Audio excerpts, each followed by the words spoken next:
Hello children, I am Sudesh sir from Sudesh Coaching Classes.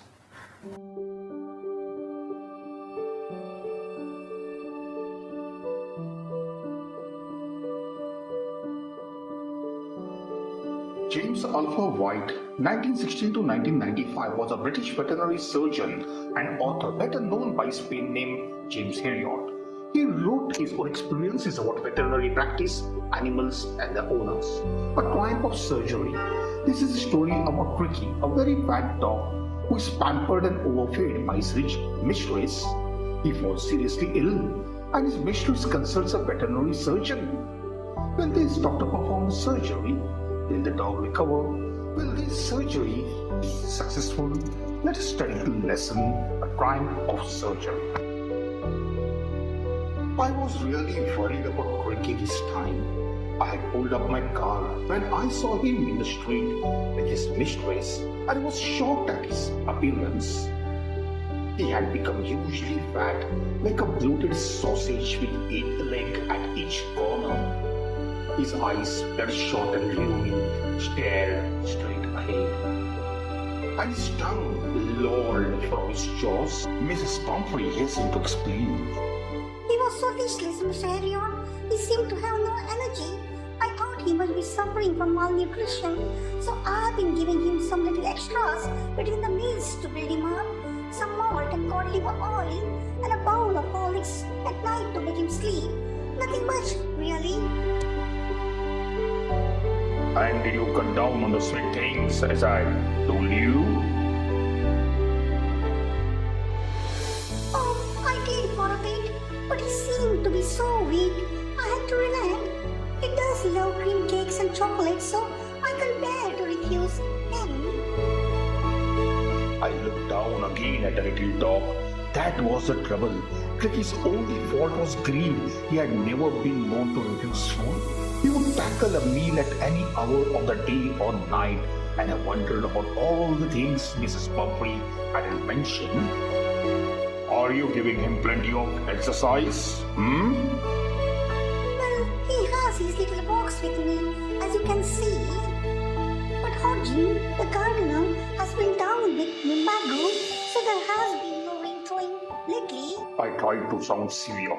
Now I really mean this. If you don't cut his food right down and give him more exercise, he's going to be really ill. You must harden your heart and keep him on a very strict diet.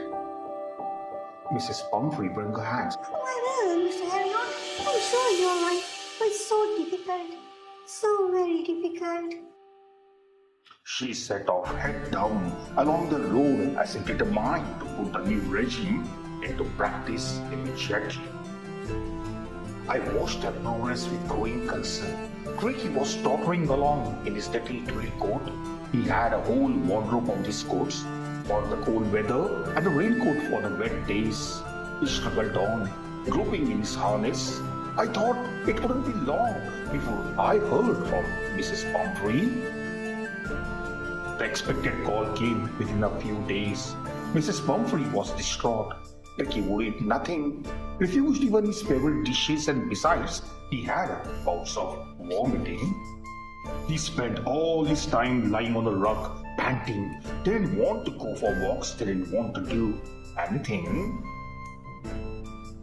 I had made my plans in advance. The only way to get Ricky out of the house for a period, I suggested that he be hospitalized for about a fortnight to be kept under observation. The poor lady almost swooned. She was sure he would pine and die if he did not see her every day. But I took a firm line.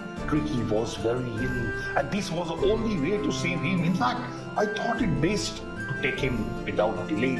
And, followed by Mrs. Pumphrey's wailings, I marched out of the car carrying the little dog wrapped in a blanket. The entire staff were roused and maids rushed in and out, bringing his daybed, his nightbed, favorite cushions, toys, rubber rings, breakfast bowl, lunch bowl, supper bowl. Realizing that my car would never hold all the stuff, I started to drive away. As I moved off, Mrs. Pumphrey, with a desperate cry, threw an armful of the little coats through the window. I looked in the mirror. Before I turned the corner of the drive, everybody was in tears.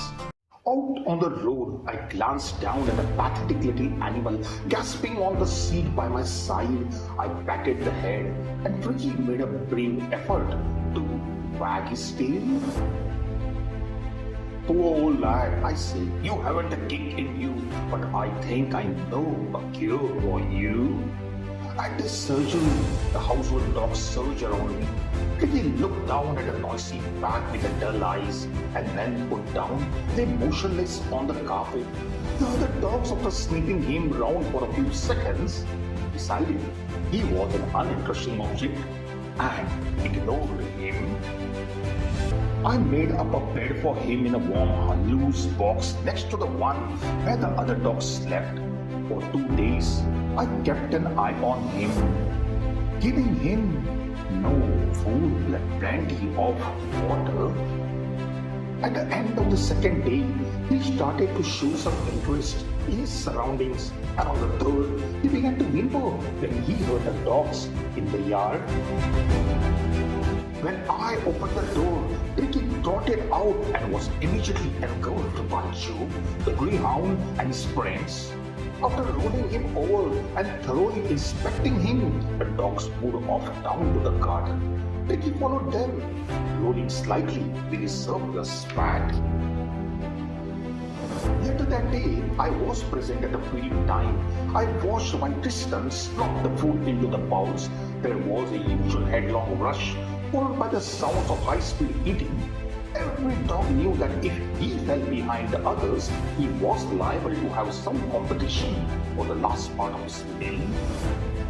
When they had finished, Ricky took a walk around the shining bowls, licking casually inside one or two of them. Next day, an extra bowl was put up for him, and I was pleased to see him jostling his way towards it. From then on, his progress was rapid. He had no medicinal treatment of any kind, but all day he ran about with the dogs, joining in their friendly scrimmages. He discovered the joy of being bowled over, tramped on, and squashed every few minutes. He became an accepted member of the gang, an unlikely silky little object among the shaggy crew, fighting like a tiger for his share at meal times and hunting rats in the old hen house at night. He had never had such a time in his life. All the while, Mrs. Pumphrey hovered anxiously in the background, ringing a dozen times a day for the latest bulletins. I dodged the questions about whether his cushions were being returned regularly or his correct coat worn according to the weather, but I was able to tell her that the little fellow was out of danger and convalescing rapidly. The word convalescing seemed to do something to Mrs. Pumphrey. She started to bring round fresh eggs, 2 dozens at a time, to build up Ricky's strength. For a happy period, my partners and I had 2 eggs each for breakfast. But then, when the bottles of wine began to arrive, the real possibilities of the situation began to dawn on the household. It was to enrich Ricky's blood. Lunch became a ceremonial occasion with 2 glasses of wine before and several during the meal. We could hardly believe it when the brandy came to put a final edge on Ricky's constitution. For a few nights, the wine spirit was rolled around, inhaled and reverently drunk. They were the days of deep content, starting well with the extra egg in the morning, improved and sustained by the midday wine, and finishing luxuriously round the fire with the brandy. It was a temptation to keep Ricky on as a permanent guest, but I knew Mrs. Pumphrey was suffering. And after a fortnight, felt compelled to phone and tell her that the little dog had recovered and was awaiting collection. Within minutes, about 30 feet of gleaming black metal drew up outside the surgery. The chauffeur opened the door, and I could just make out the figure of Mrs. Pumphrey almost lost in the interior. Her hands were tightly clasped in front of her. Her lips trembled. Oh, Mr. Herriot, tell me the truth. Is he really better? Yes, he's fine. There's no need for you to get out of the car. I'll go and fetch him. I walked through the house into the garden. A mass of dogs was hurtling round and round the lawn, and in the midst, his flapping tail waving was a little golden figure of Ricky. In 2 weeks, he had been transformed into a thick, hard-muscled animal. He was keeping up well with the back, stretching out in a great bounce, his chest almost brushing the ground. I carried him back along the passage to the front of the house. The chauffeur was still holding the car door open, but Ricky saw his mistress. He took off from my arms in a tremendous leap and sailed into Mrs. Pumphrey's lap. She gave a startled "ooh" and then had to defend herself. I swarmed over her, licking her face and barking. During the excitement, I held the chauffeur to bring out the beds, toys, cushions, coats, and bowls, none of which had been used. As the car moved away, Mrs. Pumphrey leaned out of the window. Tears shone in her eyes, her lips trembled. Oh, Mr. Herriot, she cried. How can I ever thank you? This is a crime of surgery.